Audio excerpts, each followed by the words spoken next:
Joint বিডিওর নাম করে ফোনে উপপ্রধান ও 2 নম্বর প্রধানকে চাকরি দেওয়ার টোপের অভিযোগ উঠল। মালদার গাজলে একটি অপরিচিত নম্বর থেকে ফোন করে জয়েন্ট বিডিওর নামে চেক ভাঙিয়ে গাজল 1 নম্বর গ্রাম পঞ্চায়েতের উপপ্রধান ও গাজল 2 নম্বর প্রধানকে চাকরির টোপ দেওয়ার কথা বলার অভিযোগ উঠল।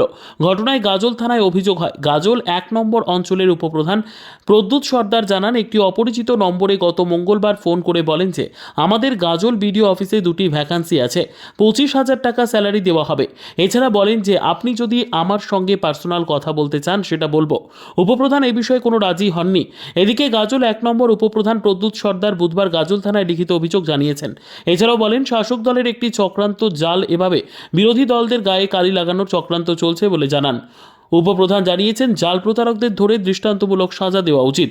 আমি বলবো যে এইরকম বিষয়ে কেউ পা দিবেন না। আগামী দিনে স্বচ্ছতার সঙ্গে থাকুন, মেরিটের ভিত্তিতেই চাকরিগুলো হোক। এর জন্য আমরা সব সময় বলে এসেছি। আমাদের বিরোধী দলনেতা শুভেন্দু অধিকারী শুরু করে আমাদের যে রাজ্য সভাপতি রয়েছেন সুকান্ত মজুমদার, সকলেই আমরা এই বিষয়ে আন্দোলন করছি যাতে সুযোগ্য যারা যোগ্য রয়েছে তারা যেন চাকরিগুলো পায়।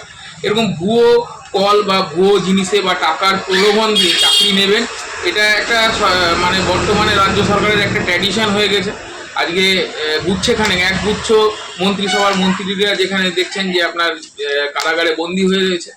তো এই বিষয়গুলো থেকে সমস্ত বিশেষ করে বিজেপির প্রধান যারা রয়েছেন বা বিজেপির যারা কার্যকর্তা রয়েছেন তারা সজাগ থাকবেন, কারণ বিরোধীদের এই চক্রান্ত থেকে সবসময় আপনারা সজাগ থাকবেন। কারণ এই মোটিভেটটাকে যে ঘুরিয়ে দেওয়ার একটা প্রচেষ্টা, যে বর্তমানে যে যারা যোগ্য নয় তারাও যে চাকরি করছিল, তাদের যে আন্দোলন, যারা যোগ্য তাদের যে আন্দোলন চলছে বর্তমানে গোটা রাজ্য জুড়ে, সেই মোটিভেটটাকে ঘুরিয়ে যাওয়ার জন্য একটা রাজ্য সরকারের প্রক্রিয়া, মানে রাজ্য সরকার যে তৃণমূল দল আছে তাদের এটা একটা প্রক্রিয়া হতে পারে যাতে এই আন্দোলনটাকে জনগণের মুখ থেকে ঘুরিয়ে নেওয়া যায়। মেল পাঠানোর কথা বলি, গ্রাম পঞ্চায়েতে আলোচনা করে সরকারি সিস্টেমের মাধ্যমে আমরা নিয়োগ করার কথা বলি। এই বলে কলটি কেটে দেয়।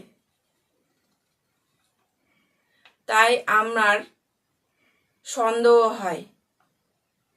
আমি তৎক্ষণাৎ বিডিও অফিসে খোঁজ নিয়ে দেখি যে এই নাম্বারে কোনো জয়েন্ট বিডিও আছে কিনা। বিডিও অফিস থেকে বলেছেন যে না, এই নাম্বারে কোনো জয়েন্ট বিডিও সাহেব নেই।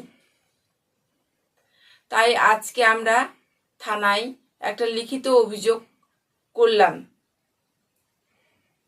যেহেতু আপনারা সবাই জানেন স্কুল শিক্ষকদের নিয়ে বিশাল দুর্নীতি চলছে,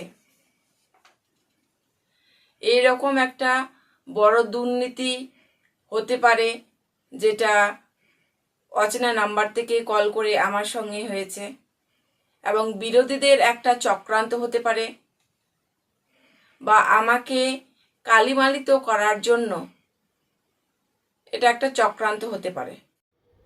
bureau report, PB news. Sun hospital, এখানে যে কোনো রকমের চিকিৎসার বিশ্বস্ত প্রতিষ্ঠান। খুবই কম খরচে বিশ্বমানের চিকিৎসা প্রদান করে থাকে। উন্নত মানের ওয়ার্ড কেবিন, পরিষ্কার পরিচ্ছন্ন পরিবেশ দ্বারা সুসজ্জিত চিকিৎসা ব্যবস্থা রয়েছে। এছাড়া স্বাস্থ্যসাথী কাজেও পরিষেবা প্রদান করা হয়। সুতরাং আজই যোগাযোগ করুন সান হসপিটালে। ঠিকানা GT road, Bhangakuthi, Bardhaman. Phone number মনে রাখবেন 9434188262 অথবা 83730954222।